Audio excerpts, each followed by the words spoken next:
Son las 8:30 de la mañana, son las 7:30 en Canarias.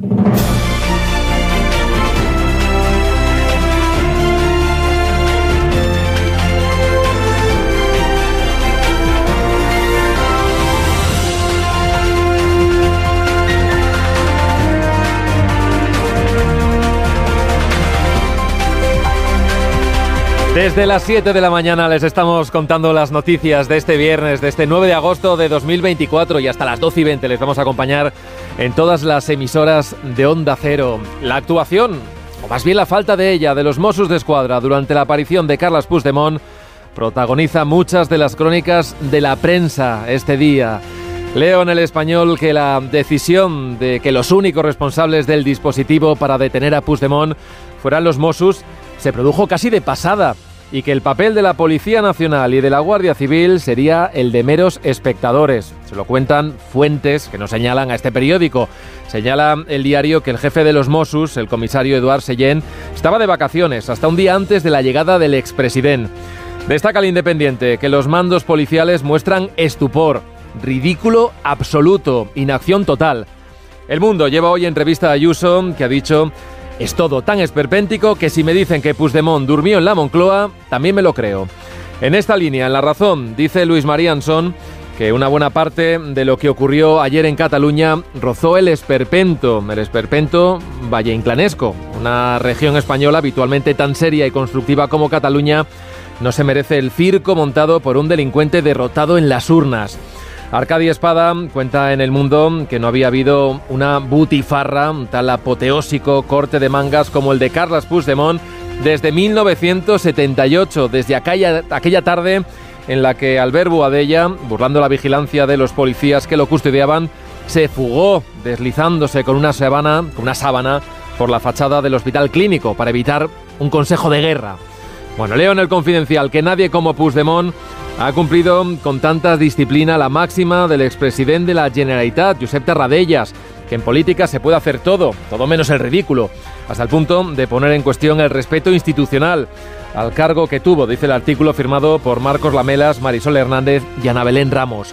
El rugido del león, el editorial del Español, dice que el hecho de que la pantomima de Puigdemont haya permitido preservar los intereses de Junts, del PSC, de Esquerra y el PSOE, permite sospechar sobre algún tipo de pacto entre ellos, y cita a Séneca en Medea: aquel que se beneficia del crimen es el que lo ha cometido.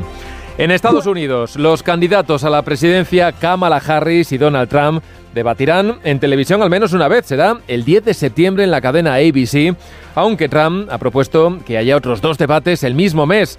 A menos de 90 días para las elecciones, según los sondeos, la distancia entre los candidatos se va recortando. En una rueda de prensa que ha dado en su residencia de Mar-a-Lago, le han preguntado a qué cree que se debe que Harris haya subido en las encuestas. La respuesta del republicano ha sido: es una mujer. Representa a cierto grupo de personas. Well, she's a woman. She represents certain groups of people. Según algunas encuestas, los candidatos están empatados. Otras, como el sondeo que ha publicado Ipsos para la agencia Reuters, otorgan la ventaja a Kamala Harris. Según ella, tendría una ventaja de 5 puntos porcentuales. La vicepresidenta tendría ahora mismo un 42% en intención de voto. En Austria, esta semana se han detenido a 2 personas que planeaban un ataque terrorista en uno de los conciertos de Taylor Swift. Uno de ellos, un joven de 19 años, ha confesado que pretendía inmolarse, matar a un gran número de personas a las afueras del recinto utilizando bombas y objetos punzantes. El ministro del Interior austriaco ha alertado de que Europa debe seguir alerta. La situación era grave y continúa siéndolo. Se ha evitado una tragedia. La amenaza terrorista ha aumentado en toda Europa. En Viena, distintas empresas de la ciudad regalan productos o visitas a museos a los fans, a los que se hubiesen desplazado para ver a la cantante. Hay algunas Swifties de Londres que están anunciando en redes sociales que venden sus entradas para ver a Taylor Swift la semana que viene a alguien que tuviera entradas para verla en Viena. Mientras tanto, la policía de Londres está evaluando datos de inteligencia para ver si hay riesgos en los conciertos que el artista tiene previsto celebrar en la ciudad. Y en deportes tenemos que celebrar otras 2 medallas de bronce para España en los Juegos, en piragüismo, una para el cuarteto formado por Cravioto, Cooper, Germade y Arévalo. en la modalidad de K4 500 y otro para el dúo compuesto por Diego Domínguez y Joan Antoni Moreno en C2 500. Saúl Craviotto se ha convertido ya en el deportista español con más medallas en los Juegos Olímpicos, al lograr ayer su 6º metal. Ha ganado 2 oros, 2 platas y 2 bronces con el de ayer. Por eso los diarios destacan que es una leyenda. ABC, Craviotto ya es leyenda olímpica. El periódico, Craviotto agranda la leyenda. El Mundo, Craviotto, la leyenda que solo quiere ser un padre normal. Y hoy, por cierto, se estrena en los Juegos una disciplina nueva, la del breaking, que es como se llama profesionalmente a lo que muchos denominan o conocen como breakdance, un baile urbano originado en Estados Unidos en los 70 y arraigado a la música hip hop. La competición se basa en una serie de batallas en solitario en las que tendrán que improvisar al ritmo de las pistas del DJ. No hay presencia española en breaking, pero sí que hay posibilidad de medalla en triple salto, en escalada, en taekwondo, en fútbol o en balonmano. Así que nada, suerte a todos. Miguel Ondarreta, Más de Uno, Donde Alsina. 8:36, 7:36 en Canarias y es el momento de saludar a mis compañeros hoy de tertulia. John Muller, ¿qué tal? Buenos días. Hola, buenos días. Sergi Sol, ¿qué tal? Buenos días. Hola, buen día, Miguel. Pilar Gómez, buenos días. Hola, buenos días. Bueno, ¿qué tal? ¿Cómo hemos llegado al viernes después de lo de ayer, del jueves? ¿Lo habéis digerido ya? ¿Habéis digerido el frenesí informativo que hemos tenido desde minutos antes de las 9 de la mañana? Porque que sepamos, a esta hora no sabemos dónde está Puigdemont, aunque está informando en estos momentos RACU a través del abogado Boye, que todo lo sabe, aunque ayer decía que el paradero no tenía ni idea, que estaba en su casa y le preguntaban, ¿pero cuál es la casa del señor Puigdemont? Bueno, pues parece que ahora lo tiene un poquito más claro porque acaba de decir en una entrevista en RACU que Puigdemont está ya fuera de España. Müller. Bueno, Boye es un experto en esconder gente, ¿no? Y bueno, él es el que mejor sabe porque evidentemente, como contamos hoy en la portada de ABC, él ha sido uno de los organizadores de todo el montaje que hemos visto ayer en Barcelona de la desaparición, del escamoteo del señor Puigdemont en ese escenario perfectamente diseñado para esta operación y de la maniobra de confusión en la que se han visto envueltos 2 agentes de los Mossos de Escuadra, ¿no? Es evidente que él sabe mejor que nadie, como dijo, él estuvo ayer a su lado para asistirlo judicialmente, pero no solo judicialmente. Boye es una persona muy peliculera y que sin duda ha utilizado su afición al cine para emular a películas como Ahora me ves o Ahora no me ves o Atrápame si puedes. Para un periódico internacional hoy recoge este hecho, ¿no? Dice que probablemente Puigdemont se ha entrenado viendo este tipo de filmes en el exilio, ¿no? Por ahí, Pilar. Hola, Pilar. Hola. Sí, que no te escuchamos, sí. A mí me parece que lo gravísimo de todo esto, que lo recogía ayer el señor Paje a última hora de la tarde, es que no se nos olvide que el gobierno de España depende en el Parlamento, nada más y nada menos que en el Congreso, de los votos y de la estrategia de este señor que ha jugado al escapismo, que es un señor que ha demostrado no tener ninguna palabra porque dijo que iba a regresar. Esto no es regresar ni asumir su situación. Él ha hablado de ir al Parlamento y es lo que yo creo que tenía pensado hacer, pero de ahí era muy difícil salir. Y yo espero que el gobierno, que está en silencio, recordemos que es que no hay nadie hablando de un asunto tan grave como que alguien que es un prófugo de la justicia, porque aunque haya sido amnistiado, sigue siendo un prófugo de la justicia, ayer se haya paseado por Barcelona sin que haya sido detenido y sin que ningún miembro del gobierno haya salido a dar la más mínima explicación. Y a mí esto es lo que me parece gravísimo. El señor Puigdemont, claro que hace todo tipo de jugadas, es lo que le gusta, es a lo que nos tiene acostumbrados, pero es que este señor es el que decide si tenemos presupuestos o no los españoles. Este señor es el que decide cómo marcha este país y eso es lo gravísimo. Y a mí me parece que no puede ser que ayer no hubiera ningún miembro del gobierno gobierno, por no hablar del presidente, porque esto no era un juego como, vale, nos podía parecer incluso divertido en algún momento, ¿no? Pero es que hay aquí una cosa detrás que es la gobernabilidad, hay una cosa que es el ridículo que hemos hecho a nivel internacional, que lo recogen todos los periódicos, y luego está, alguien tendrá que dar explicaciones por qué este señor ayer no fue detenido. Este señor, a mí me parece de una incompetencia todo. En artículo 14 hablábamos que el CNI, días antes ya el CNI decía que a ellos no se les había colocado como objetivo. El CNI tiene una dependencia directa también del Moncloa, eso lo hemos visto. Y a mí me parece gravísimo que no haya ni una mínima explicación, ya ni siquiera un intento de detención, sino una mínima explicación. Bueno, en el día de hoy vamos a estar muy pendientes de esa rueda de prensa. Han convocado a las 11 de la mañana rueda de prensa del conseller de Interior, que obviamente está de salida, Joan Ignasi Elena, y también va a estar la cúpula de los Mossos para explicar, decíamos esta mañana, prácticamente lo inexplicable, ¿no, Sergi? Que con el dispositivo que había, con más de 300 agentes de los Mossos de Escuadra y en principio con un estudio de lo que se iba a hacer, la fórmula para detenerle sin causar sobre todo pues problemas, ¿no? Porque había mucha gente obviamente en ese lugar, pues vieron todos como pues prácticamente en un acto de escapismo desaparecía, se le perdió de la pista completamente, se montó una operación jaula que creo que no se veía desde los atentados de la Rambla, y aún así pues Carles Puigdemont pues está en paradero desconocido, dice su abogado. Decíamos ahora en una entrevista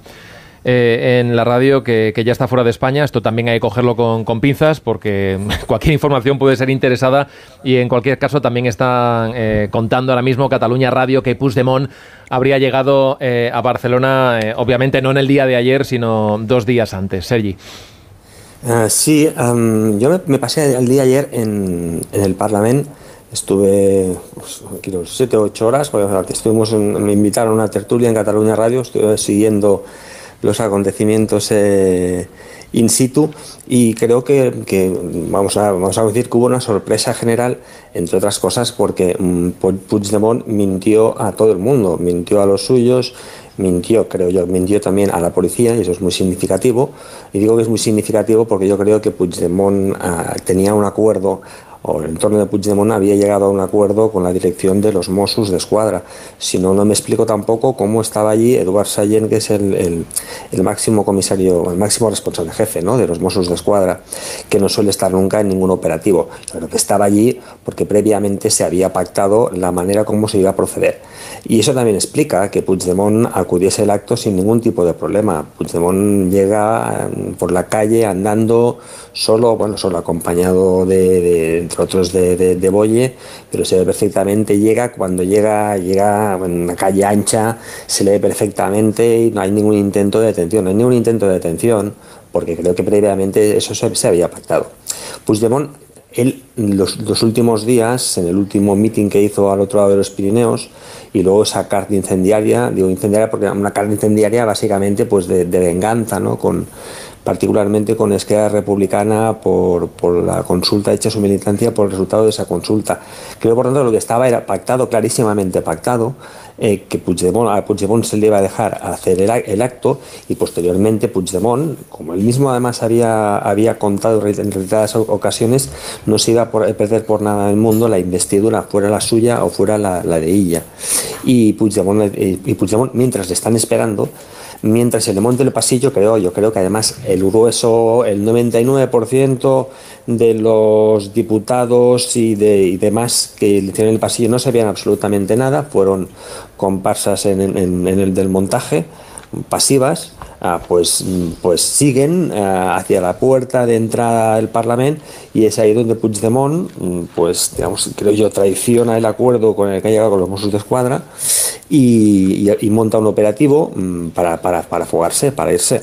Y yo creo que ayer eso es lo que ocurrió, y si no ocurrió eso, creo que se parece muchísimo a eso. Y insisto, es imposible que estuviera el máximo responsable jefe, Eduard Sallent, que además creo que va a ser el más damnificado, porque al final el conseller de Interior, Joan Ignasi Elena, pues le quedan 24 horas como tal, pero el máximo responsable, que ya no era persona de confianza del Partido Socialista, no lo digo porque el mismo Illa prometió en campaña que iba a volver a nombrar como director general de la policía al mayor trapero, ¿no? Al mayor trapero, que además el mayor trapero se da algunas casualidades, porque el mayor trapero fue y es el preferido de Torra en su momento, del mismo Puigdemont y del Partido Socialista. Y ahí también se dan unas cosas un poquito raras, ¿no? En cambio, Sallent, que viene de un mundo más bien cercano en su día a CiU, fue finalmente el escogido por el conseller Elena, que viene del Partido Socialista, pero que es de Esquerra Republicana, ¿no? Bueno, todo un poco digamos, enrevesado. En cualquier caso, ayer si alguien dejó mal Puigdemont es precisamente a los Mossos d'Esquadra. Yo creo que se burló de ellos y creo que se burló doblemente. Se burló doblemente porque los dejó a los pies de los caballos, a ojos de la sociedad, y luego porque los traicionó. Los traicionó porque estoy convencido que él había llegado a un acuerdo, vamos a decir, de caballeros, por el cual se procedía a dejarle hacer ese meeting, a llegar al lugar sin problema alguno, y luego, pues cuando fuera a entrar al Parlamento, pues sería amablemente detenido con la presencia de Eduard Sallent, que era una especie también de reconocimiento, creo yo, ¿no? Bueno, ayer los Mossos lo negaron cualquier contacto con él. Obviamente es difícil reconocerlo y vamos a ver cómo lo explican, ¿no? Hombre, los Mossos son uno de los que están en el disparadero, pero déjame hacer una reflexión un poco más general. Hoy en los periódicos se habla de humillación, de esperpento, de pacto, de complicidad, de espectáculo. No solo la complicidad de los Mossos, la complicidad del Ayuntamiento de Barcelona a la hora de poner el escenario, la complicidad del Parlamento de Cataluña, de su presidente acompañando a Puigdemont y los expresidentes al lado de él, la complicidad del Gobierno de España. Es inconcebible que la Policía Nacional, la Guardia Civil, el CNI, los servicios de inteligencia de todos estos cuerpos, sobre todo que son responsables de la frontera no es responsabilidad de los Mossos, la frontera es responsabilidad de la Policía Nacional y de la Guardia Civil, no hayan sido capaces de hacer cumplir una orden de un poder del Estado independiente, que son los jueces, que estaba reiterada además en un auto del 1 de julio pasado en el que el juez Llarena consideró que después de la interpretación del Supremo la ley de amnistía no se aplicaba al delito de malversación y por lo tanto el señor Puigdemont tenía que ser detenido.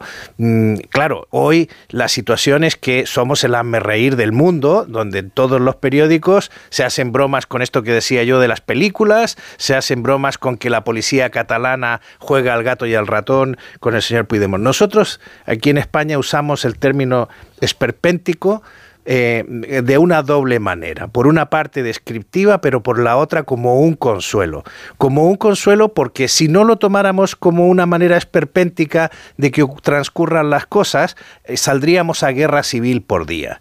Y claro, evidentemente nuestra política actual, desgraciadamente, se ha terminado convirtiendo en esto, en provocar cuestiones esperpénticas para que básicamente Pedro Sánchez, que es el gran agente innovador de la política española en este terreno, nos lleve a sitios donde nunca habíamos estado o donde nunca nuestra cultura política nos hubiera permitido ir o donde nunca nuestra Constitución nos dejaría estar. Pero él es capaz de mover las reglas del juego de esta manera para precisamente su beneficio. Yo creo que él hoy es ganador. Ha conseguido que Illa formara gobierno en Cataluña con los votos de Esquerra y de los comunes. Ha tirado por el suelo la teoría del Partido Popular de que Sánchez iba a entregar la cabeza de Illa en Cataluña a cambio de mantenerse en el poder en la Moncloa. Ha quedado en una posición estupenda para seguir negociando con Puigdemont. Ganó Puigdemont haciendo su espectáculo en Barcelona. Ganó Illa, que al final del día era el nuevo presidente de la Generalitat, pero la que ha perdido es España.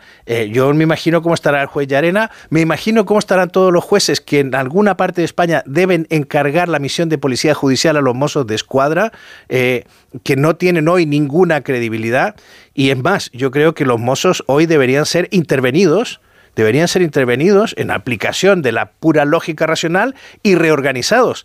Y se les debe someter a una reingeniería a fondo porque realmente están, primero, penetrados por elementos corruptos, ya sea por el nacionalismo, Pero ¿quién me dice que mañana no hay agentes a quienes los narcotraficantes les hacen cambiar de opinión o les permiten que les presten sus automóviles o otro tipo de delincuentes? Con lo cual, el gran punto está hoy en los Mossos de Escuadra, pero es que el gran punto es hoy que el que está humillado es el Estado español, donde el Ejecutivo no hace caso a las instrucciones del Judicial. Déjame que escuchemos exactamente cómo ha explicado el abogado Gonzalo Boye esta mañana en Catalunya Radio exactamente toda la información que tiene que ver sobre Carles Puigdemont. Recordamos que en el día de ayer apareció en varios medios, en La Sexta, en TV3, en el que vino a decir que el señor Puigdemont vino pues a hacer su trabajo, ¿no? Vino a su trabajo y se fue, y después se fue a su casa.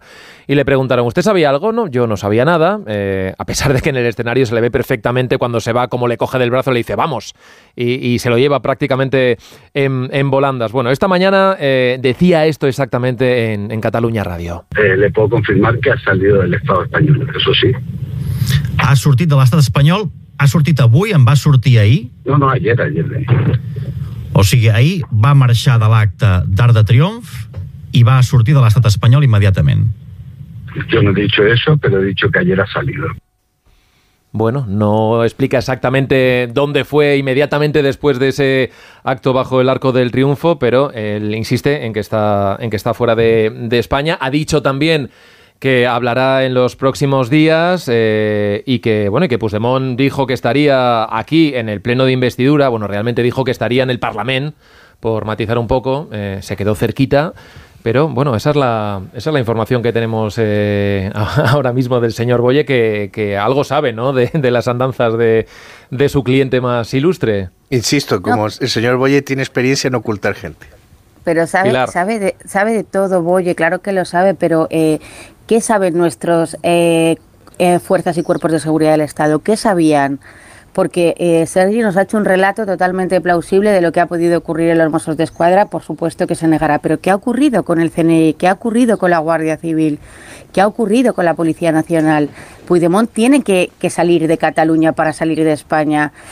Ahí no tienes que pedir la explicación a los Mossos, que es verdad que son los que han quedado totalmente cuestionados y que internamente tienen ahora un conflicto enorme, incluso entre sindicatos de ellos mismos. En los próximos días va a ser nombrada Núria Parlon, la nueva consellera de Interior, que es la persona que ha decidido ella que sea, y bueno, pues sí, veremos que habrá una investigación interna, veremos a ver si finalmente se cumple la promesa del MAES de que vuelva Trapero, cosa que, como bien señalaba Sergi, para mí no es una garantía tampoco de que los Mossos puedan ser un cuerpo de seguridad que pueda hacer su trabajo, pero realmente, ¿qué sabían o qué ha pasado con el resto de fuerzas de seguridad del Estado? ¿Qué ha pasado? Alguien nos debería decir algo.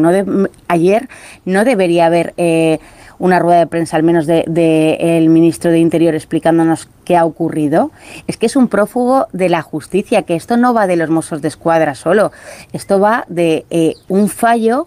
En su día se habló, cuando Puigdemont se fue, que gobernaba el Partido Popular, se habló muchísimo de ese fallo del CNI, de no darse cuenta, fallo, no fallo o lo que sea, de no darse cuenta de que Puigdemont salía en un maletero de un coche, o como él dice que saliera, que no era un maletero, y lo hizo sin ningún problema, y ahora ha vuelto a hacerlo, si es verdad lo que dice Boye, sin ningún problema, y nos estamos enterando por medios afines que lleva 2 días en España. Pero de verdad, yo lo único que me cabe pensar es que esto que nos ha contado Sergi vaya más allá y haya un pacto más allá, un presunto pacto, porque realmente encajan unas piezas totalmente. El gobierno, y no me voy a equivocar mucho, solo va a hablar ahora de ella, del cambio en Cataluña, de cómo Cataluña ha vuelto a la normalidad, de que ya no hay tensión, todo esto, pero nos merecemos una explicación, y esos jueces, que el señor Llarena había interrumpido sus vacaciones, que tenía todo, estaba todo preparado, y a mí hacía días que me venían contando gente muy cercana a Puigdemont esta idea, no para nada esta idea de la fuga, sino la idea que hablaba Sergi, que podría estar pactada, voy a ir al Parlamento. Y ahí decían, no, es que esto lo sabe el propio Illa. Y yo no, vamos, pues claro, dices, esto es una fantasía de estos señores. pues te decían, no, esto ya está, hay que dejarle a Puigdemont que haga su número y luego ya está lo importante, que es que ella sea presidente de la Generalitat. Sí. ¿Y el precio esta vez cuál es? Que el Estado de Derecho quede una vez más hipercuestionado, porque insisto, ¿qué garantías tenemos de cómo funcionan los cuerpos y fuerzas de seguridad? ¿Qué garantías tenemos? Déjame que le pregunte a Albert Palacio, él es portavoz de uno de los sindicatos de los Mossos, de la Unión Sindical de la Policía Autonómica de Cataluña. Señor Palacio, ¿qué tal? Buenos días. Hola, buenos días. Bueno, hay muchas preguntas, muchos interrogantes, ¿no?, que tenemos sobre la mesa. A las 11 de la mañana, lo estamos contando, hay una rueda de prensa en la que en principio saldremos de dudas de parte, ¿no?, de lo que nos cuenta. Por empezar por algo que planteaba nuestro compañero Sergi Sol, no sé si a usted le parece plausible esa idea de que hubiese, digamos, un acuerdo tácito con el señor Puigdemont para que pudiera haber una entrega, digamos, coordinada, ¿no?, sin demasiados efectismos alrededor, una vez que el señor Puigdemont podría haberse acercado hasta el Parlamento. ¿A usted esto cómo le suena? Lo ignoramos. Lo que sí le puedo decir es que desde ayer estamos exigiendo una explicación de la cúpula política y de la cúpula policial de los Mossos por el desacrédito y el ridículo que nos hicieron hacer ayer. El cos de Mossos d'Esquadra está lleno de grandes profesionales que cada día salen a la calle a jugarse el físico, a investigar delitos, y no tenemos que permitir la vergüenza que nos hicieron hacer pasar ayer nuestros políticos ni nuestra cúpula policial. ¿Cómo afrontaron ustedes el día de ayer? O sea, ¿qué órdenes tenían o cuál era el operativo que tenían desplegado para la llegada del señor Puigdemont? Pues lo ignoramos y por eso llevamos todo el día de ayer exigiendo una explicación sobre quién diseñó el operativo, sobre qué se tenía que hacer en el operativo y cómo lo hicieron. Lo que pasa que bueno, viendo todo el día al consejero de Interior dentro del hemiciclo sentado sin decir nada, pues no lo acatamos y estamos a la expectativa de ver qué dicen a las 11. No nos convencerá seguramente para nada y lo mejor y muy triste, por desgracia decir, de lo de ayer es que esta cúpula política que teníamos en el Departamento de Interior ya no los veremos más. Pero me cuesta creer que ustedes en el día de ayer alguna instrucción, alguna orden les darían, ¿no? Ustedes trabajan cada día encargándose de esas tareas de seguridad, pero el día de ayer obviamente no era un día cualquiera, ¿no? Estaba anunciado además incluso la hora y el lugar en el que iba a aparecer Carles Puigdemont, y había un despliegue importante, había más de 300 agentes. Sí, pero piense que la mayoría de agentes estaban en el Parque de la Ciutadella para que no entrase la gente, que no hubiera conflictos, que no hubiera problemas de orden público. Por eso es lo que le digo. Desde ayer estamos exigiendo que nos expliquen primero a sus trabajadores de Mossos, a los centenares de agentes que estaban ayer trabajando para realizar su trabajo, que nos expliquen qué directrices habían. Nadie nos ha dicho nada, nadie nos ha comentado nada, nadie ha dicho cuál era el objetivo de este dispositivo. Entonces, a ver, a las 11, ¿qué explican? ¿Qué dicen? Porque le aseguro que el Mossos d'Esquadra, la inmensa mayoría de sus integrantes, está muy, muy ofendido por todo lo de ayer. Y tampoco entiendo, les habían dado ninguna instrucción ni orden para los días previos. Ahora estábamos escuchando al abogado del señor Puigdemont, al señor Boye, decir que había llegado a Cataluña 2 días antes.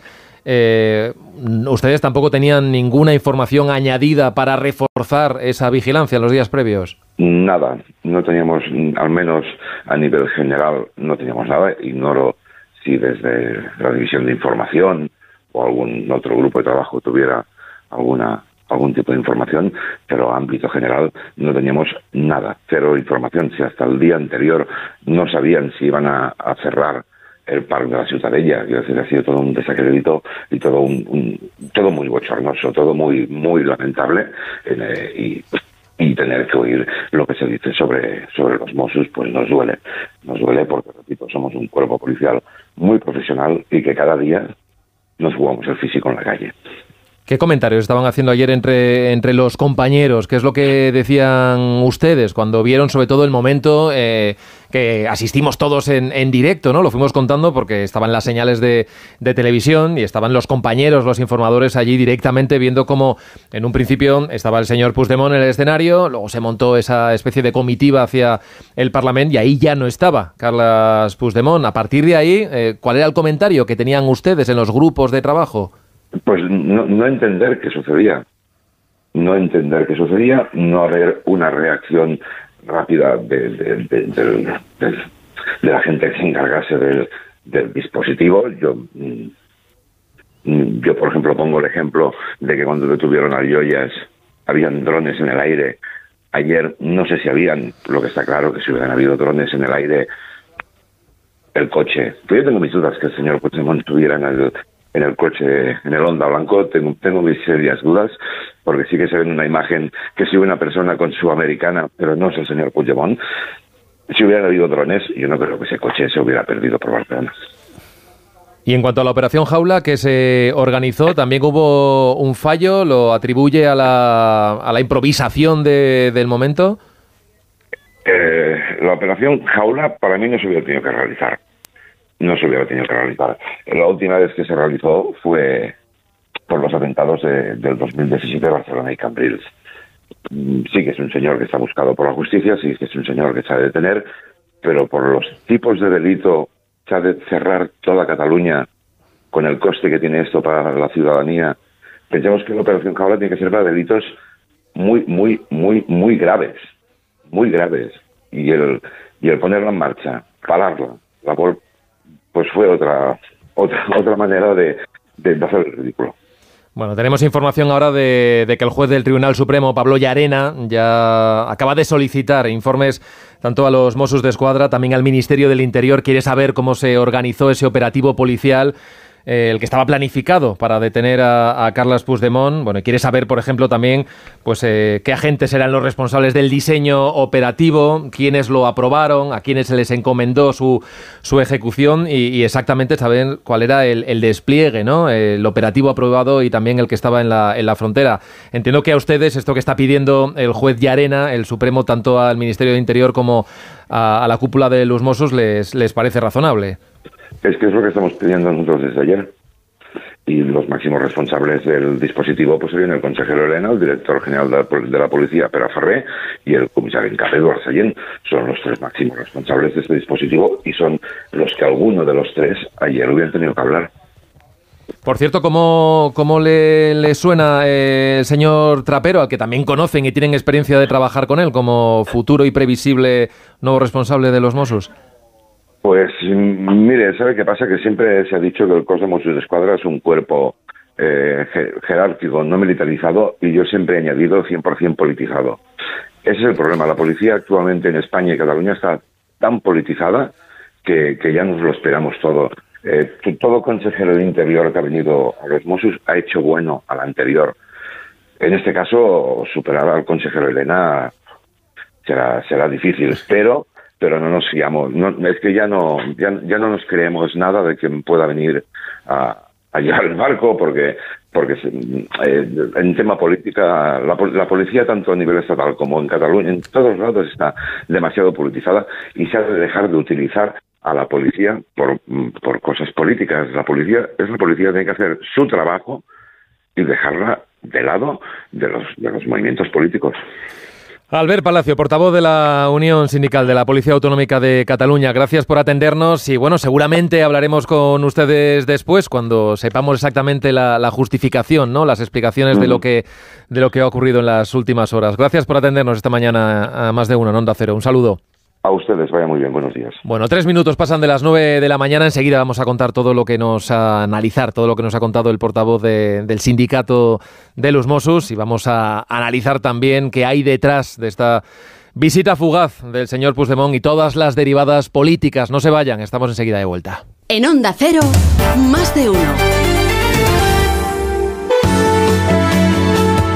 98.0 FM, Onda Cero, Madrid.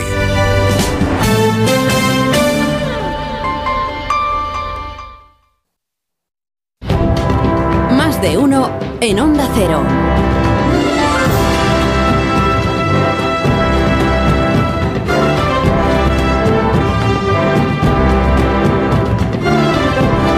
Diez minutos pasan de las 9 de la mañana, de las 8 en Canarias, y aquí seguimos en Más de Uno en tertulia con John Muller, con Pilar Gómez y con Sergi Sol. Pilar, comentábamos ahora las explicaciones, todas las que tiene que dar en esa rueda de prensa y las que ya le acaba de pedir también el juez Llarena, ¿no? Que quiere saber exactamente, bueno, no sé si habrá informes en el Ministerio del Interior, pero desde luego quiere toda la información bien desmenuzadita para saber cómo se había organizado, ¿no? el operativo en los días previos y en el día en el que estaba anunciado el regreso de Puigdemont. Parece razonable, cuanto menos. Hombre, sí es razonable, pero lo llamativo es que nosotros desde el artículo 14 preguntamos en el CNI, y el CNI días antes de ayer insistían en que ellos no tenían a Puigdemont como un objetivo. Que no tenía ninguna monitorización, que no tenía ninguna seguimiento por parte de los servicios secretos. Yo insisto, creo que debería haber sido así, pero como seguramente me dirán que es un señor, bueno, es que es un señor que tiene una orden de detención, porque iba a explicarte ahora esto que suelen decirnos de que ellos no pueden actuar. No lo sé, pero como tengo tantas dudas y supongo que los ciudadanos también las tengan, más allá de que esto, bueno, pues nos ha pillado en agosto, tiene ese tono, como bien decía John, un poco de comedia, pero no, es que tiene detrás muchísima importancia por lo que supone para el Estado. ¿Por qué? Porque hay un juez, que es el juez Llarena, que ha visto que su orden de detención no ha servido para absolutamente nada, porque hemos visto a los Mossos en toda Cataluña desplegada, pero y fuera de Cataluña, insisto. Entonces, a ver si ya hay una rueda de prensa del ministro del Interior.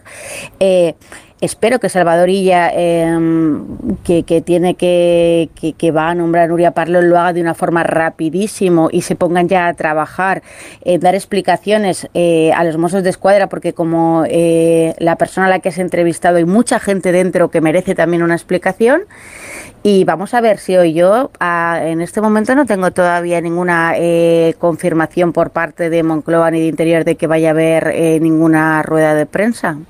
Bueno, enseguida vamos a saber, porque el ministro de Justicia sí que tenía un acto público y enseguida vamos a ver qué es lo que le están preguntando los periodistas. Sergi, te pregunto, por lo que nos ha contado el portavoz de este sindicato de los Mossos, en fin, mucha información no tenían, por no decir ninguna, ¿no?, de cómo enfrentarse al día de ayer.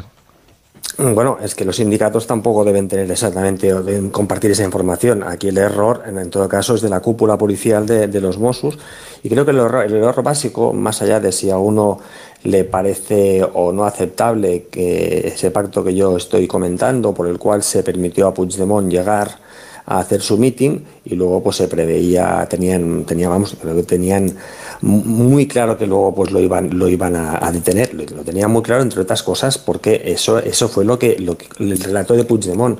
Puigdemont llevaba días ya en el meeting, insisto, antes de cruzar la frontera. Los periodistas que estaban allí decían, y el ambiente general era un martirologio, y Puigdemont tenía muy decidido, además dijo: no voy a hacer nunca, lo mío no va a ser una aparición fugaz, va a tener que haber un golpe de Estado para que yo no pueda hablar en el Parlamento, bla, bla, bla, y daba muy claro, además dijo que yo nunca más haré mítines en el extranjero, se ha acabado, por tanto, esto es un fin de una etapa. Pues dejaba muy claro, y en eso engañó completamente a los suyos. Ayer había bastantes diputados de Junts que se sentían muy engañados, me decían, nos ha engañado también a nosotros. Pero creo que el gran fallo de seguridad de los Mossos de Escuadra es no haber previsto la posibilidad de que Puigdemont no cumpliera la parte de su pacto.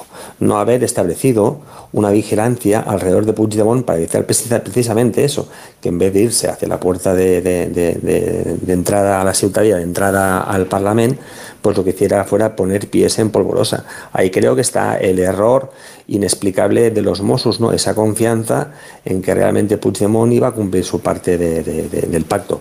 No comparto las palabras de Müller en que haya que intervenir los Mossos, porque si hay que intervenir los Mossos por muchos más motivos, o por lo menos los mismos, históricamente, y no hace tanto, habría que haber intervenido, por ejemplo, la Policía Nacional o la Guardia Civil, porque situaciones bochornosas, digamos, y ya no digo por el tema ni urnas ni papeletas, que no pillaron ni una urna, ¿no? Digo porque ha habido escándalos mayores, mayúsculos, en todas las policías, y porque yo creo que estén en ese sentido la Guardia Civil y la Policía Nacional para dar demasiadas lecciones en ese sentido a los Mossos. Ayer, insisto, los principales perjudicados de lo que hizo Puigdemont son los Mossos d'Esquadra.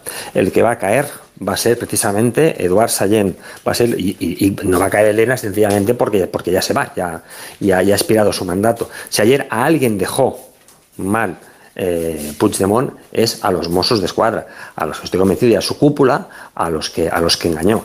Por tanto, ayer el descrédito en este caso clarísimamente es para ese cuerpo policial, y creo que es en buena parte por haber tomado en serio, por haber dado credibilidad a lo que Puigdemont les estaba diciendo, o los emisarios de Puigdemont.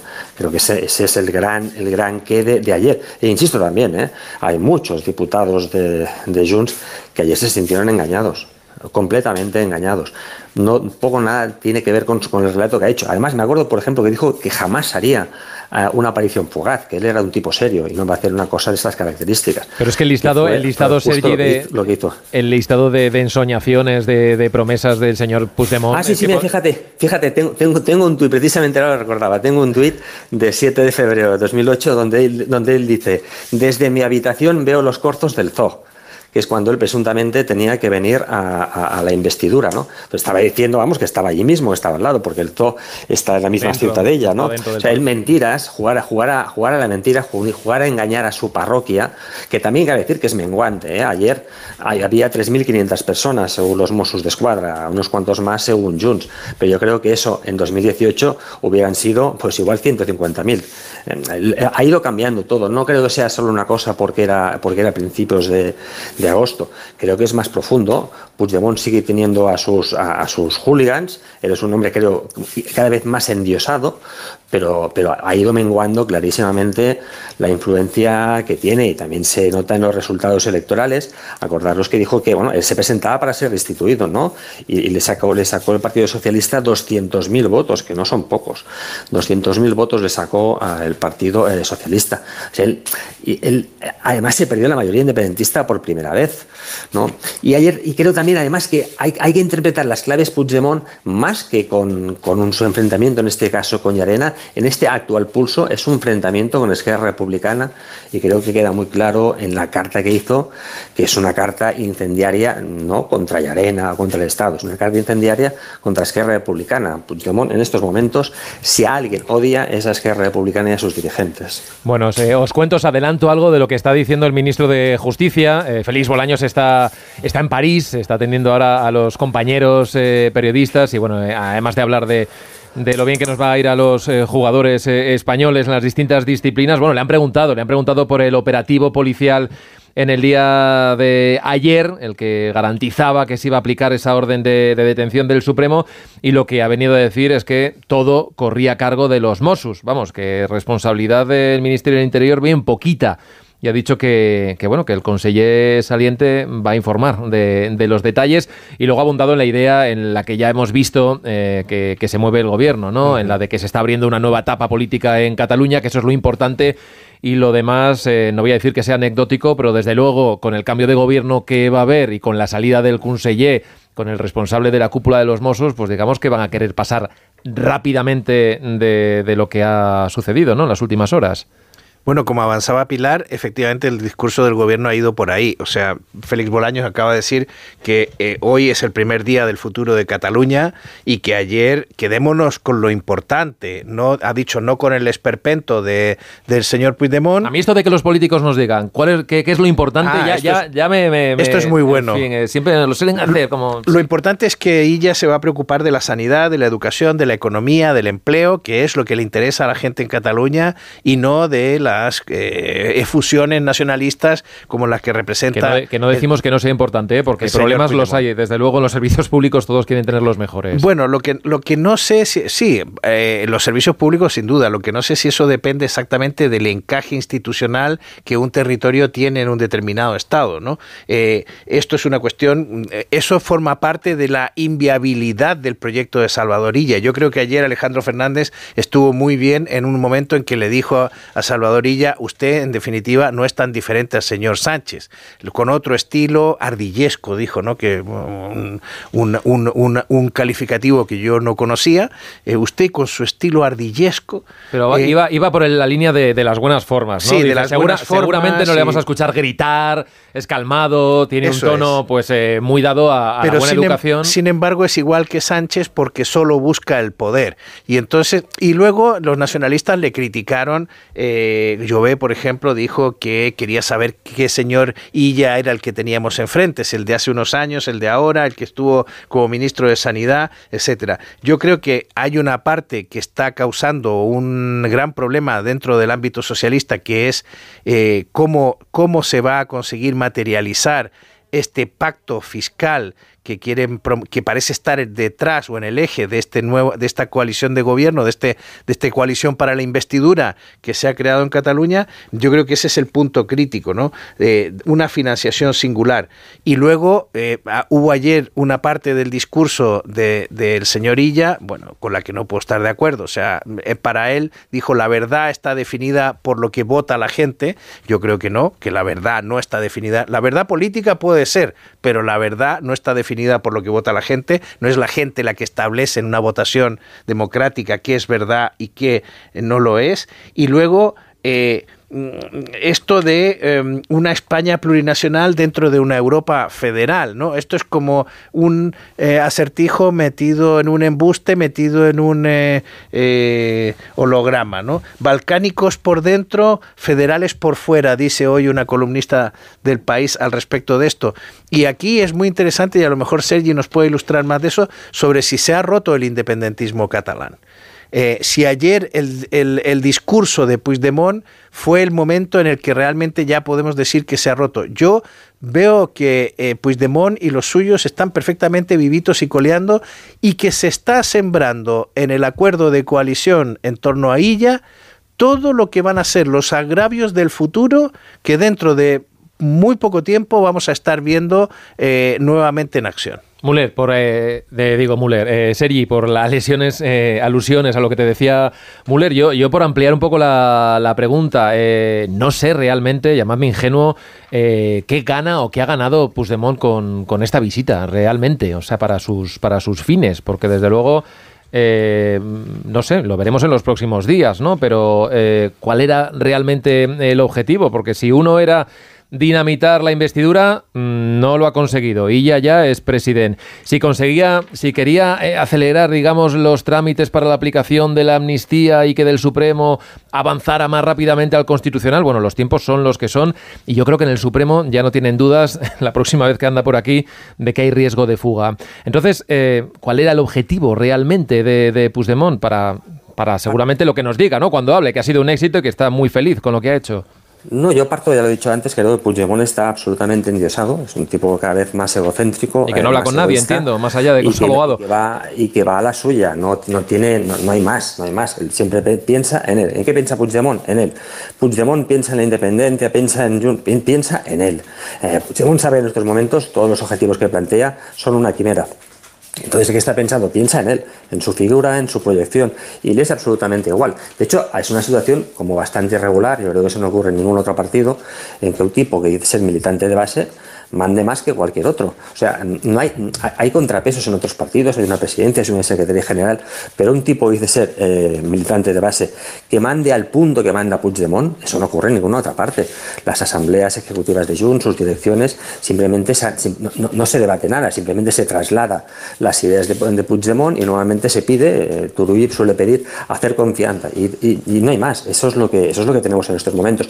Pero yo creo que el momento de ruptura del independentismo es evidente que está roto, y las últimas actuaciones de Puigdemont, cuando además ya responsabiliza a Esquerra Republicana de su detención, que eso es lo que hizo, hizo una carta donde desliza la idea que la responsabilidad de su detención, y eso, digamos, esa acusación formulada en el mundo independentista me parece muy grave, es un salto cualitativo, es directamente responsabilidad de Esquerra Republicana, ¿no? Yo creo que el momento de ruptura de Puigdemont hay que retrotraerse al 21 de las elecciones catalanas del 21, cuando Puigdemont queda tercero por detrás de un tipo que casi nadie conoce, que es Pere Aragonés. Eso a él le duele en el alma, porque por primera vez en la historia, el mundo que él representa es rebasado en unas elecciones catalanas. Entonces Puigdemont se opone firmemente a cualquier tipo de acuerdo, se opone absolutamente, tanto se opone que finalmente deja que sea el que es su secretario general, que era un tipo con carácter, Jordi Sánchez, quien lleve las negociaciones, y a Jordi Sánchez, como cierra el acuerdo, mientras Puigdemont pide a sus fieles más cercanos que no participen para nada de ese acuerdo, a Jordi Sánchez le cuesta la cabeza, pero luego Puigdemont, cuando ya no puede más, hace una cosa que es cuando plantea una moción de confianza, que no es una moción de confianza, de hecho es una moción de censura encubierta, pero como una moción de censura necesita un candidato alternativo, le planteó una moción de confianza para romper el gobierno. Él quería romper ese gobierno. Nadie hizo tanto por romper ese gobierno. De hecho, entre medio hay declaraciones públicas, entre otros de Batet, que ayer también básicamente se dirigió a Esquerra Republicana más que a ella, donde Batet transmite la idea de que van a presentar una moción de censura instrumental de acuerdo con Salvador Illa, una moción de censura que debía hacer presidente Salvador Illa, eso lo ha contado ella también en varias ocasiones, y que si no se consuma es porque ella dice no. Una moción de censura que debería haber tenido a Illa de presidente, creo que por lo menos 6 meses, no sé si es un año, no recuerdo ahora, cuando alguien es investido de presidente, cuándo puede disolver el Parlamento, porque no es automáticamente, no lo puede disolver al día siguiente, ¿no? Ahí yo creo que está el punto de ruptura. Ahí es donde se rompe todo, ¿no? Porque Junts rompe una coalición de gobiernos o unos acuerdos que venían desarrollándose por lo menos desde 2012. Y en el gobierno conjuntamente desde 2016, pero desde 2012 había unos acuerdos más o menos sólidos, siempre a regañadientes, pero ahí estaban, Esquerra Republicana y Convergencia y luego Junts. Y eso se rompió, eso lo rompió Puigdemont cuando presenta esa moción de censura encubierta y cuando decide que Junts debe salir del gobierno y darle palos a Esquerra. Que de hecho además hay otra situación también esperpéntica que ya se daba cuando el gobierno empezó a andar, el gobierno de Aragonés, con Junts dentro, quien estaba ejerciendo de jefa de la oposición desde el primer día, era Laura Borràs. O sea, esa guerra se ha intensificado, pero esa guerra, yo creo que el punto culminante de esa guerra, cuando ya se desencadena, cuando no hay marcha atrás, es precisamente cuando Puigdemont plantea esa moción de censura encubierta al gobierno aragonés. Pilar, te quería hacer la misma pregunta que sobre qué objetivos ha cumplido Puigdemont con esta visita fugaz, esta aparición pública de 15 minutos. Ya de paso vamos a escuchar a Félix Bolaños lo que decía sobre el operativo, que era esto exactamente. Todo el operativo judicial que debía garantizar que se cumpliera el mandamiento del Tribunal Supremo y aplicar la orden de detención sobre el señor Puigdemont es un operativo policial que corría a cargo de los Mossos. Son la policía competente tanto para garantizar que ese debate de investidura se llevara a cabo con normalidad como también para aplicar los mandatos que en este caso había hecho el Tribunal Supremo, porque son y actúan como policía judicial. Bueno, entiendo que con esto que está diciendo también el ministro de Justicia puede responder también al juez Llarena, ¿no? Que no esperen grandes documentos que le vayan a remitir, porque el gobierno lo que dice es que llamen a la ventanilla de los Mossos. Pilar. Bueno, sí, todo sobre lo previsto, ¿no? Es decir, el gobierno va a centrar todo en la investidura de Illa, que por supuesto yo comparto que es mejor tener a Illa de presidente que a Pere Aragonés, pero vamos a ver el precio para los españoles de tener de presidente a Illa, porque esa letra pequeña no nos la han explicado, solo tenemos ese documento que lo que hablaba ya era de una especie de pacto fiscal que permite a Cataluña dejar de ser solidaria con el resto de las comunidades autónomas. Y luego vamos a ver en esta parte, sí, claro que sí, que los Mossos d'Esquadra son la policía judicial, pero yo insisto que cuando un prófugo de la justicia tiene una orden de detención, y lo hemos visto en otros casos, no esperas a que llegue a Cataluña para activar esa orden de detención. Es que Puigdemont ha tenido que estar en la frontera, ha tenido que salir de España y tenemos que ver ahí, las fronteras no las llevan los Mossos d'Esquadra y ha tenido que entrar. Entonces, hombre, si nos vamos a quedar solo con estas explicaciones, pues son muy pobres.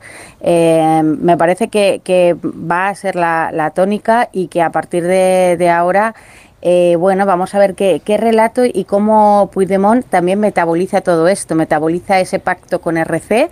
Vamos a ver cómo la propia RC, que no se nos olvide que tiene un congreso también en noviembre, que tiene un liderazgo que por definir, hasta cuándo soporta ella en el Parlamento, cómo maneja en el Congreso, que cuando volvamos de vacaciones tiene que afrontar los presupuestos, cómo se manejan esas alianzas, es decir, sin Junts no hay presupuestos porque los números no dan, pero vamos a ver qué hace también RC. Yo no sé si están tan rotos como parecen, yo creo que ahora podemos ver a una RC y Junts separados, pero me parece que hay una hoja de ruta mucho más común, o al menos en intereses comunes, que iremos viendo, que me quedo con una frase que decía Sevilla el otro día, el exministro, en una entrevista: ¿cómo nos podemos creer ahora que no se ha pactado que haya un referéndum?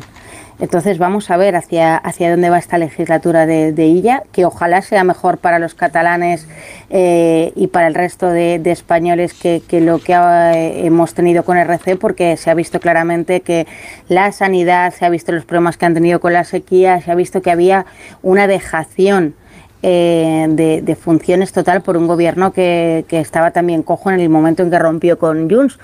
Pero, insisto, estamos hablando de cosas muy graves, que es que hay un juez del Tribunal Supremo que ha visto como su orden de detención no ha servido para absolutamente nada, que tenemos un gobierno que no sé qué tiene que pasar para que el presidente haga un comunicado o al menos salga de sus vacaciones a dar una rueda de prensa. De verdad que no es importante que alguien que lleva 7 años fugado, cuyos votos son los que le han hecho a él presidente, de lo que depende este gobierno para dar una rueda de prensa. Yo de verdad no sé a qué hay que esperar, o a lo mejor es que esto no es importante, no lo sé. Bueno, vamos a hacer una parada porque también me interesa, no quiero centrarlo todo sobre Puigdemont, que obviamente es una noticia que está ahí y que merece el análisis, pero también me apetece que profundicemos un poquito sobre la nueva etapa que se puede abrir con el presidente Illa, que por cierto esta mañana a las 11 se va a reunir con Pere Aragonés en el Palau de la Generalitat para esa reunión de traspaso de poderes. Ayer, desde luego, hubo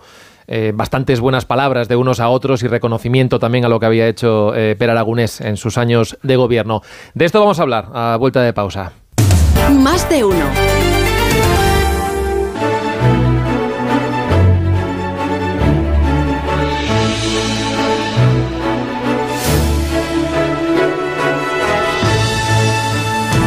24 minutos nos separan de las 10 de la mañana, de las 9 en Canarias, y aquí seguimos en tertulia, en Más de Uno, analizando la actualidad con John Muller, con Pilar Gómez y con Sergi Sol. Y voy a saludar en este punto a David Cid, que es el portavoz del Grupo Parlamentario de los Comuns. Señor Cid, ¿qué tal? Buenos días. Buenos días. Bueno, no sé si usted era de los que pensaba ayer que iba a celebrarse el debate de investidura, y es que además que se iba a llevar a término, que se iba a llegar a la votación y que se iba a producir la investidura completa del señor Illa. Bueno, es cierto que había un alto grado, ¿no?, de incertidumbre. También es cierto que teníamos una certeza clara, que es que el señor Puigdemont no sería presidente de la Generalitat, porque así lo habían decidido los catalanes y las catalanas, lo había decidido democráticamente la ciudadanía de Cataluña, y que evidentemente existía, como ayer se demostró, una única mayoría posible para iniciar una nueva etapa en Cataluña, para iniciar esta nueva legislatura, que era esta mayoría de 68 escaños, de 68 votos, para investir al señor Illa. Eso lo sabíamos y eso es lo que acabó pasando ayer, y creo que es una muy buena noticia en Cataluña porque permite no tener una oportunidad para abrir una nueva etapa que, por ejemplo, no, fruto del acuerdo que hemos cerrado con el Partido Socialista desde los comunes, pues sitúe por ejemplo, el acceso a la vivienda como una máxima prioridad. Ahora le voy a preguntar por lo que está por venir, ¿no? con el nuevo gobierno, pero permíteme que le pregunte primero por el papel de los Mossos de Escuadra en el día de ayer. A las 11 está convocada una rueda de prensa. Yo no sé usted lo que piensa de la gestión que se hizo, más allá de que, bueno, ayer escuchamos también a su portavoz, a Jessica Albiach, insistir en que la ley de amnistía se debería aplicar, ¿no?, en toda su extensión y no tendría por qué haberse marchado como se fue el señor Puigdemont, pero con la orden en vigor que estaba del juez Llarena, ¿usted cómo califica lo que se vivió en el día de ayer? Mire, yo creo que como se decía antes, la incertidumbre era máxima. Yo creo que ni siquiera, ¿no?, su círculo más allegado, yo creo que en este caso ni el presidente del Parlamento, el señor Rull, que es del mismo partido que el señor Puigdemont, sabía lo que estaba ocurriendo. Las caras de los diputados de Junts eran un auténtico poema en ese sentido, y por tanto yo sí que quiero esperar a ver qué información traslada en este caso el máximo responsable de los Mossos de Escuadra y su consejero, y por tanto a partir de aquí haremos las valoraciones. Sí que es cierto, y usted lo apuntaba, que estamos ante una situación excepcional. Es decir, yo quiero recordar a todos los oyentes que nos están escuchando, existe una ley de amnistía, es una ley orgánica del Estado votada por las Cortes, por tanto es un mandato claro y una ley vigente, y lo que a nosotros nos parece absolutamente increíble es lo que está ocurriendo, que es que creemos claramente que el Tribunal Supremo está haciendo una interpretación absolutamente arbitraria de la ley, y es verdad, con la ley en la mano el señor Puigdemont debería ser amnistiado y permitir de una vez por todas pues devolver a la política lo que debe ser de la política y cerrar una etapa en Cataluña que yo, insisto, creo que tenemos la oportunidad de abrirla, ¿no? Por lo tanto, yo creo que son dos cosas distintas. Es cierto, yo creo que el Tribunal Supremo se está extralimitando y en todo caso yo creo que le corresponde al cuerpo, ¿no?, de Mossos de Escuadra y a su consejero dar las explicaciones pertinentes, pero insisto, creo que lo que sucedió ayer ni tan siquiera la cúpula de Junts per Catalunya sabía que iba a ocurrir. Señor Cid, ahora que ya tenemos a un presidente electo, que hemos pasado ya por la votación, ¿ha llegado el momento ya de conocer los detalles, la letra pequeña de ese acuerdo en cuanto a la financiación singular para Cataluña, o usted considera que se ha explicado todo? Yo creo que el acuerdo es nítido en ese sentido. Yo creo que recoge dos elementos que son claros. Yo creo que es cierto, ¿no?, que el conjunto de comunidades autónomas y también Cataluña necesitan un nuevo sistema de financiación. Son las comunidades autónomas quienes gestionan prácticamente, ¿no?, el grueso del estado del bienestar, la sanidad, la educación, la dependencia. En Cataluña tenemos muchos problemas a nivel de la escuela pública, de la educación pública y del acceso, por ejemplo, también a la sanidad, al médico de cabecera de muchísimos ciudadanos. Yo creo, por tanto, se debe abrir ese debate.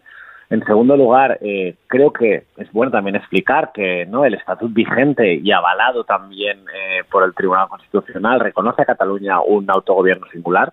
Nosotros tenemos competencias que no tienen otras comunidades autónomas y por tanto es razonable que el Estado, si ha decidido pues que podamos gestionar competencias que no tienen otras comunidades autónomas, también nos dé la capacidad de poderlas financiar. Y finalmente, el acuerdo también es claro en ese sentido. El acuerdo habla explícitamente y lo cita literalmente de la necesidad de que exista solidaridad con el conjunto también de territorios del Estado y evidentemente que es un sistema extrapolable también al conjunto de otras comunidades autónomas si así lo desean. Por tanto, yo creo que es buena noticia que se abra el debate sobre el sistema de financiación, caducado desde el 2014, y que creo que puede ser un debate positivo, no solo para Cataluña, sino para otras comunidades autónomas que tienen un sistema de financiación que las infrafinancia, ya sea Baleares, el País Valenciano o incluso Andalucía, ¿no?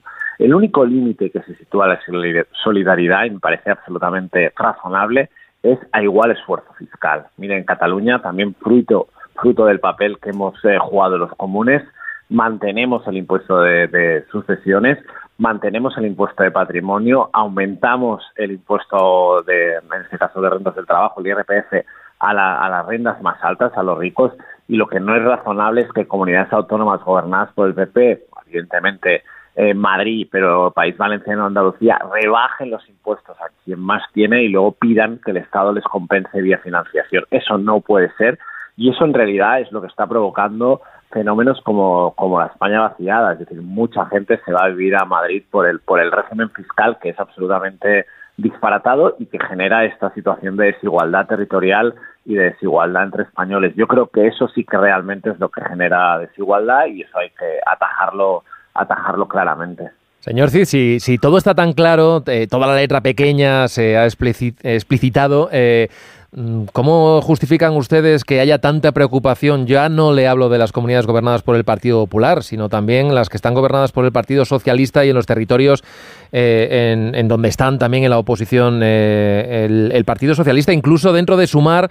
La semana pasada comentamos lo que dijo su portavoz económico, ¿no? Que hablaba de que el cupo ponía en riesgo, por ejemplo, la autonomía fiscal, o que podría, esta estrategia fragmentar y acabar enfrentando, ¿no?, a la clase trabajadora por territorios. Insisto, si tan claro está este concepto y si tan garantizada está la solidaridad interterritorial, ¿a qué achacan ustedes que haya tantas dudas, incluso dentro de Sumar, ¿no?, donde ustedes están tan cercanos? Sí, sin duda tendremos que hacer pedagogía, pero yo aquí quiero agradecer también la posición de la dirección de Sumar y de la ejecutiva de Sumar, y también del portavoz parlamentario Íñigo Errejón. Y lo que hay que hacer es explicar la literalidad del acuerdo. En primer lugar, no es un cupo, es decir, lo que se habla es que Cataluña va a mejorar su financiación a partir de mayor participación en lo que es la disposición de los recursos que generan ciertos impuestos, y eso es extrapolable al conjunto de comunidades autónomas. Mire, no es tan distinto de lo que sucedió en un acuerdo entre el PP y Convergencia y Unión, que permitió, por ejemplo, que en estos momentos el IRPF, el 50% sea para el Estado de la recaudación y el 50% sea en este caso para las comunidades autónomas, y que incluso las comunidades autónomas dispongan de capacidad normativa, es decir, que pueden fijar, como hicimos en nuestro caso, ¿no?, con el acuerdo de presupuestos del 2020, cuáles son los tramos del IRPF, ¿no? Por tanto, habrá que explicarlo. Es normal que cuando se abre el melón de la financiación, yo creo que pues es normal que existan preocupaciones, pero también creo que, insisto, es positivo que se abra, y también creo que aquí el Gobierno del Estado y, ¿no?, en particular también el Partido Socialista, debe hacer un esfuerzo en el sentido de aumentar el volumen que gestionan de recursos las comunidades autónomas, porque insisto lo que decía antes, es decir, las comunidades autónomas son quien gestiona directamente la sanidad, quien gestiona la educación, quien gestiona la dependencia, ¿no? Por tanto, si somos capaces de aumentar el volumen de recursos que gestionan las comunidades autónomas, y también de explicar, evidentemente, lo que decía, que puede haber un sistema de financiación singular, que va a existir solidaridad territorial, pero que en ningún caso no estamos hablando de un cupo. También a mí me parece, si me lo permite, sorprendente ciertas críticas sobre un acuerdo que todavía no está implementado. Se compara con el cupo vasco, pero nadie cuestiona el cupo vasco.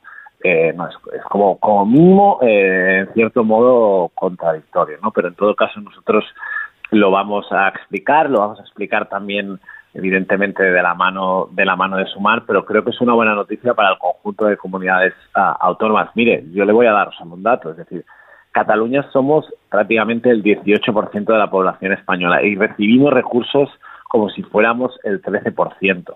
Y hay servicios que son universales, es decir, el gobierno catalán debe garantizar el acceso universal a la sanidad, a la escuela pública, y evidentemente también la situación que tenemos con la dependencia en Cataluña, que tenemos unas listas de espera muy elevadas. Y ayer también, por ejemplo, lo apuntaba Jessica Albiach, nosotros tenemos niveles de pobreza, y especialmente de pobreza infantil en Cataluña, que son absolutamente alarmantes e intolerables, ¿no? Por tanto, es evidente que las comunidades autónomas necesitan más recursos, y yo creo que es una buena noticia que se abra ese debate y lo podamos hacer evidentemente de manera pausada, tranquila, y en el marco donde se tendrá que producir, que es en el marco del Congreso. Me quedo casi sin tiempo, pero le pregunto ya brevemente la fórmula, y ayer en el debate ustedes lo dejaron claro, y también el portavoz de Esquerra insistiendo en que el acuerdo era de investidura, no de legislatura, y los acuerdos habían que cumplirlos, ¿no? Si no, la confianza se pierde. ¿Ustedes creen que la fórmula de cumplir todo lo acordado, todos los puntos, lo que están hablando de vivienda, es más fácil hacerlo desde fuera o desde dentro del gobierno, o plantean realmente que este gobierno, que va a empezar siendo monocolor, pronto se puede abrir a ustedes también a entrar dentro del Ejecutivo? Mire, nosotros lo hemos dicho, es cierto, hemos cerrado un acuerdo de investidura, pero los límites de la relación con el Partido Socialista se van a marcar en función de la confianza que se genere. Y la confianza se gana no con palabras, sino con hechos. Por tanto, la relación con el Partido Socialista la va a marcar el grado de cumplimiento del acuerdo. Es cierto que el señor Illa ayer se comprometió a cumplir el acuerdo con los comunes, como situabas tú ahora, que tienen el punto central el acceso a la vivienda, que lo iba a cumplir en su integridad, pero habrá que ver.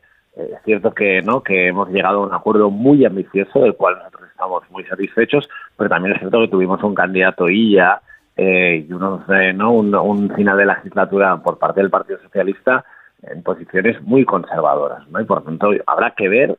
Y nosotros, es cierto, no nos fijamos límites en esa relación, pero dependerá del grado de cumplimiento del acuerdo. Sí que es cierto, y eso se lo puedo transmitir con total certeza, que creo que estos días lo vamos a ver. El señor Illa va a conformar un gobierno monocolor del Partido Socialista, y en todo caso, pues la relación con ese gobierno vendrá marcada por el grado de cumplimiento del acuerdo, y también con una advertencia. Nosotros ahí situamos el Partido Socialista, solo tiene una mayoría operativa.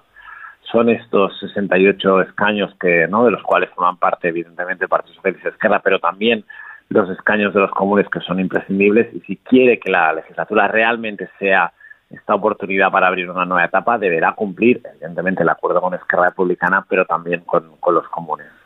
David Cid, portavoz del Grupo de los Comunes, gracias por atendernos esta mañana en Onda Cero. Que tenga un buen día. Gracias por invitarnos. Un saludo. Bueno, os voy a trasladar ya, si queréis comentar algo de lo que nos ha comentado el propio David Cid, pero ya os voy a preguntar directamente por la etapa que se abre a partir de mañana mismo, ¿no? Con toma de posesión, vamos a ir conociendo los miembros del gobierno, y la etapa que se abre, obviamente, 14 años después. No hay un gobierno nacionalista de corte independentista, vuelven los socialistas a gobernar, y desde luego también veremos el fondo y las formas. Desde luego las formas son también distintas. Pilar, ¿qué esperas de este nuevo gobierno que echa a andar ya mismo con Salvador Illa como presidente?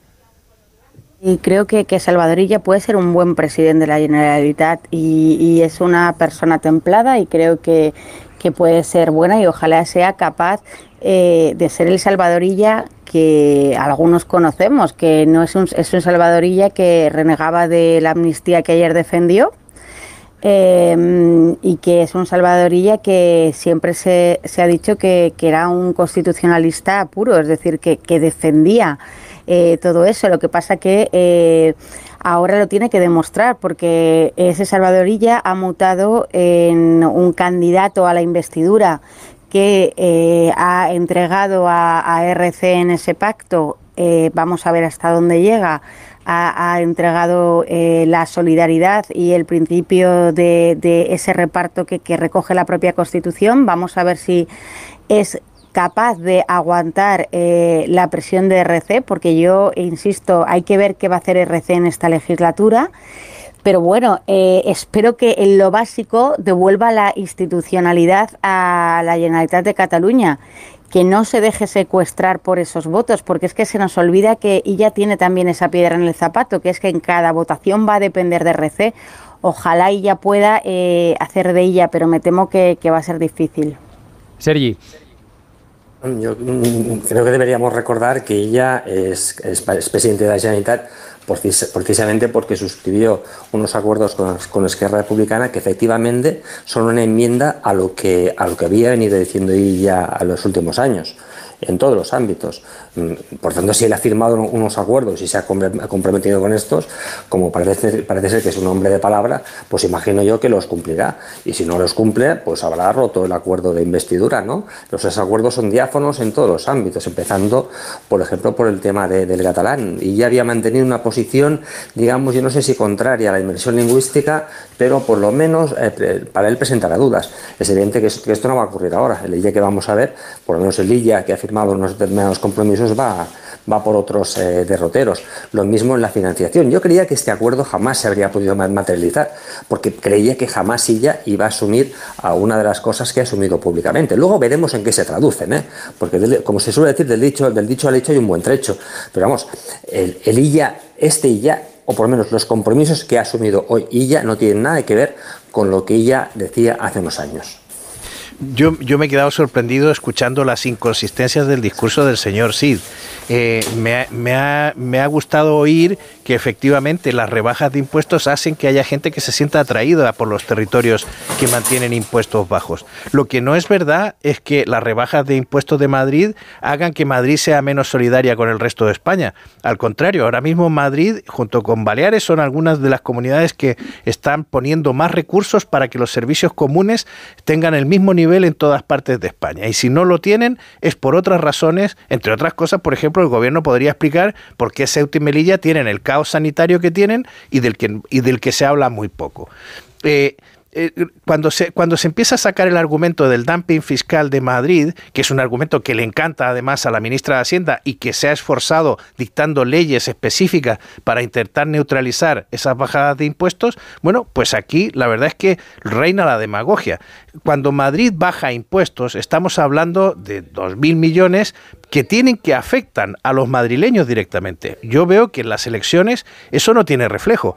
Un tertuliano decía en este espacio hace una semana que Madrid ha dejado de recaudar 60.000 millones. Me alegro de que Madrid haya dejado de recaudar 60.000 millones que no nos hemos gastado en observatorios y otras memeses y que en cambio se lo hayan podido gastar los propios madrileños porque ha quedado en sus bolsillos. Con lo cual, lo que en Cataluña suele ocurrir históricamente, que siempre hay alguien que quiere hacer la revolución dentro de la revolución. Y aquí lo que estamos viendo es claramente en este caso. O sea, un señor que nos lanza un discurso en que en medio de la fusión separatista a la que han llegado algunos partidos catalanes, además quiere hacer la revolución socialista. Oiga, haga la revolución socialista en su casa y déjenos a los demás en paz. Pilar. Bueno, yo creo que el discurso del portavoz de los comuns, pues sí, tiene todo el abanico de ataques a otras comunidades autónomas que gobierna el PP, que es lo que vamos a ver. Nos queda un cuarto de hora para que el gobierno diga que los que pedimos que se explique lo que ha ocurrido con Puigdemont somos unos fascistas, que no nos quedamos con lo importante, sino que nos quedamos con Puigdemont, al que queremos mantener vivo a toda costa en la política. Pero yo creo que es importante que nos expliquen también. Yo pido muchas explicaciones porque así intento tener un análisis objetivo, que nos expliquen en qué ha consistido el pacto, porque solo nos lo explicó RC, el gobierno no nos ha dicho absolutamente nada. María Jesús Montero, que es la ministra de Hacienda, un cuarto de hora antes de que conociéramos ese pacto nos había dicho que en ningún caso se permitiría tener un régimen fiscal diferente a Cataluña, que en ningún caso se rompería esa caja común de solidaridad, y por lo que nos contaba RC sí se va a romper.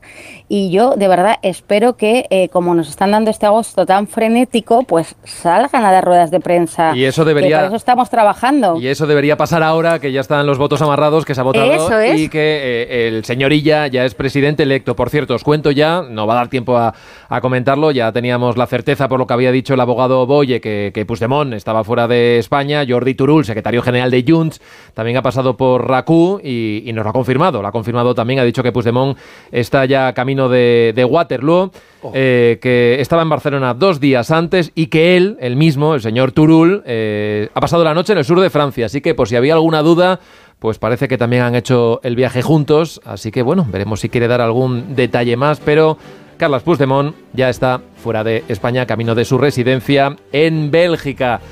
Bueno, hasta aquí hemos llegado. Yo creo que va a ser el momento de irnos despidiendo y de ir calzándonos con unos Callahan, porque nos acercamos ya a las 10 de la mañana. Hola, Begoña, de nuevo. Hola, muy buenas. Y es el momento perfecto para ir desfilando con esos Callahan puestos. Llega la vuelta al cole, ya sabes, y bueno, tenemos Gorila, no pasa nada. Descubre la gran variedad de diseños de zapatos de colegiales Gorila, fabricados con tecnología Adaptation, se adapta al pie, pieles naturales y materiales de máxima calidad con plantillas extraíbles, punteras reforzadas, cierre de velcro y forros transpirables para cuidar de los pies de los niños. Equipa a tus hijos con los zapatos Gorila diseñados para que disfruten de la máxima comodidad y seguridad durante todo el día, resistentes a los niños. A la venta en gorila.com y en las mejores zapaterías.